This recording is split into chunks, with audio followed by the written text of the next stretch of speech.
Hi, my name is Jean Wharton. This is my theories presentation for USD SPCM 510 Organizational Communication Fall 2020. I will be discussing the Hawthorne Effect. The Hawthorne Effect has important and lasting implications in the personnel field, even though the results were not what the researchers were looking for. This theory of motivation states that some people tend to work harder and perform better, for example, with more productivity when they are being observed by researchers or when someone is paying attention to them.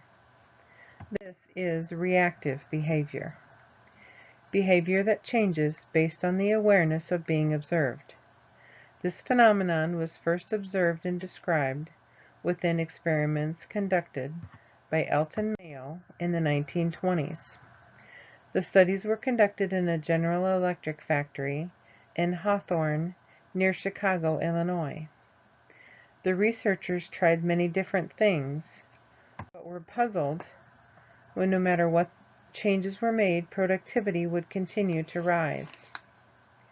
Initially designed to test Frederick Taylor's scientific management theory, Mayo made changes such as raising and lowering the level of lighting in the work area, clearing obstacles from the floor space, rearranging workstations, giving additional breaks, giving longer breaks, providing food during breaks, shortening the workday, and allowing workers to choose their own work teams. They also instituted monetary incentives. After each change and all throughout the process, the workers were interviewed to get their feedback on the changes. Amazingly, even after all of the positive changes were taken away, the productivity levels continued to rise. This astonished the researchers, and they posited that the reason for the increase in productivity was actually attributed to the attention the workers were getting from the researchers. The Hawthorne effect has been studied again and again, and the results have proven similar in modern studies and varying scenarios. Have you ever been in a public restroom and observed who washes their hands and who sneaks out while you're still inside the stall? Gross but true. The only positive thing about this pandemic is all the reminders for people to wash their hands. Bottom line, when people know that they're being watched, they tend to perform better. The Hawthorne effect puts the human factor in human relations. It helps foster good feelings toward the employer and the work being done. It creates a sense of belonging and participation. It creates a social unit at work, almost a second family. It shows that these human factors are more important than money or other incentives. So how can we use this theory in an organization? Stay connected. Don't just assume that all is well with your people. You need to ask. See how their project is coming along. Ask about their sick child. It may take a little time away from work, but in the long run, it will pay off from the increase in productivity due to the interest you've shown in them. Encourage work teams. Working together toward a common goal will bring people together and create a sense of camaraderie, a social bond, and lead to increased productivity. Get together outside of work to form social bonds that improve the bonds at work. Listen to what your employees are saying. The other side of the coin of attention is feedback. So take feedback from your team and take it to heart. Do your best to implement any of those ideas that have merit. Monitor group chemistry and make team changes if there is a toxic mix. Not all personalities gel together. You, as an effective manager, need to keep tabs on how your team is working together and make adjustments as needed, either by a change in personnel or with coaching. Another aspect of the Hawthorne effect that I have not discussed yet is the peer pressure to lower productivity to match the level of the group. In the fourth study, conducted by Mayo, from 1931 to 1932, he was joined by Lloyd Warner. These workers were paid based upon individual productivity levels, but in this study, productivity actually decreased. The workers restricted their output out of fear.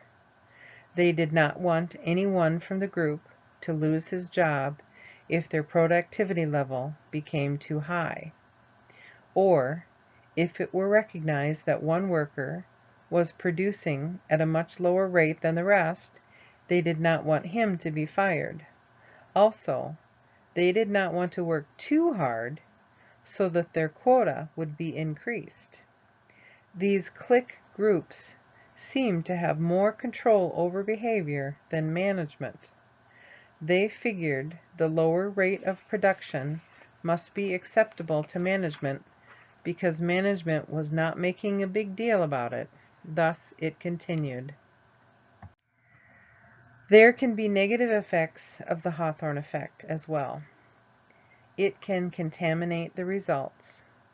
People might work harder only when they know that they are being observed, and then slack off even more when they know that they are not being observed to make up for it.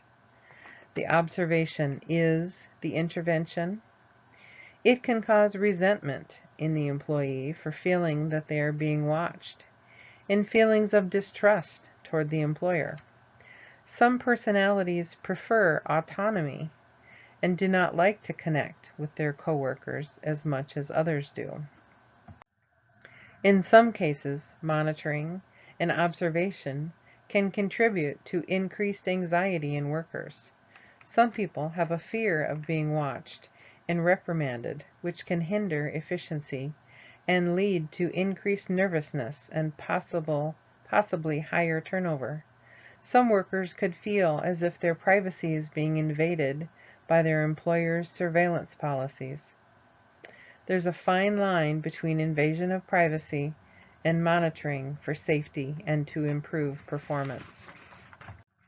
Open communication is a must in these situations to ensure that policies are fair and that they are clear and well understood. Now for the assignment. For those of you who have roommates or spouses, I want you to lower your previous standards. In other words, stop doing something that you would generally do as a normal part of your day, like leave dirty dishes in the sink or leave towels or papers on the floor. Whatever you decide to change to lower your standard of expectation set by those around you, wait to see what happens. It could be comments, it could be complacency, it could be outrage. See if it breeds more of the same behavior. In other words, did your partner start to do the same thing? Leave dirty dishes in the sink, leave towels or papers on the floor. If so, this would be the Hawthorne effect. Thank you for watching. I hope you enjoyed this presentation and maybe learned something as well.